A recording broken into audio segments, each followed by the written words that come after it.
आज की कहानी का शीर्षक है मैं नहीं हम। मैं आदमी को संकीर्णता की ओर ले जाता है और हम विशालता के दरवाजे खोल देता है। इसलिए हमेशा मैं की जगह हम का उपयोग करें। हम में सभी आ जाते हैं और मैं में मात्र मैं रह जाता हूँ।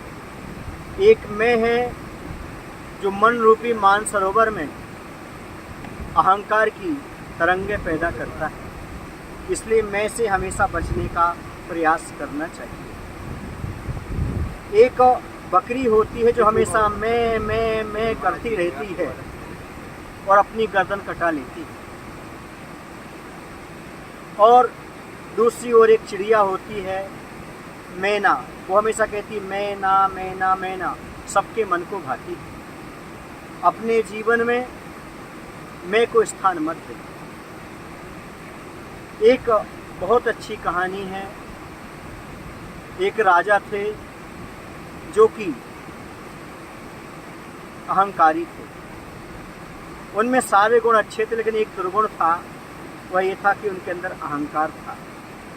वो हमेशा मैं कहते रहते थे और अहंकार बस उन्हें बहुत सारे दुश्मन पैदा कर रखे थे। तो जो अहंकारी होता है उसका कोई भी मित्र नहीं होता, सब उसके दुश्मन बन जाया करते हैं। एक दिन वह मंत्री, सेठ पुत्र और राजकुमार के साथ सैर करने के लिए जंगल की ओर गए, लेकिन वहाँ पर रास्ता भटक जाने से अकेले रह गए। तो वहाँ पर देखा एक कुटिया थी जिसके अंदर एक संत रहा करते थे।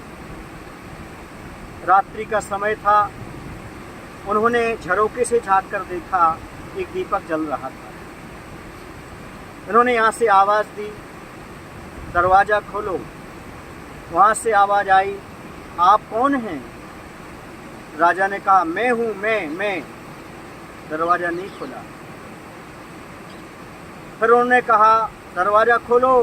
फिर अंदर से आवाज़ आई, कौन है? उन्होंने पुनः कहा मैं। जब तक ये मैं कहते रहे तब तक दरवाज़ा संत ने नहीं खोला। और जैसे ही इन्होंने कहा मैं एक रास्ता भटका हुआ आदमी हूँ, बस दरवाज़ा खोल दिया। संत ने कहा आइए, यहाँ पर मैं को स्थान नहीं है, आदमी को स्थान है। हमारे यहाँ आदमी प्रवेश करते मैं नहीं, क्योंकि प्रेम गली अति साकरी, जामे दो न समाए। जहाँ प्रभु वहाँ मैं नहीं, जहाँ मैं तहाँ प्रभु नाए। अर्थात प्रेम की गली अति सकरी होती है। जहाँ पर मैं होता है वहाँ पर परमात्मा नहीं होते, और जहाँ पर परमात्मा होते हैं वहाँ पर मैं नहीं होता। मैं को समाप्त करना पड़ता है, तब कहीं जा कर के हम परमात्मा से मिल सकते हैं। जिसके पास अहम माने मैं होता है, वह कभी अरहम माने अनंत परमेश्वर के दर्शन नहीं कर सकता।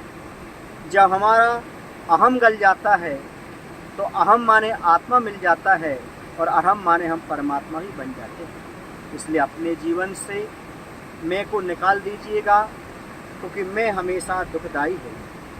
हम सबको लेकर के चलने वाली बात है। संकीर्णता का त्याग करके विशालता को अपनाने का प्रयास करें और एक शिक्षा लें।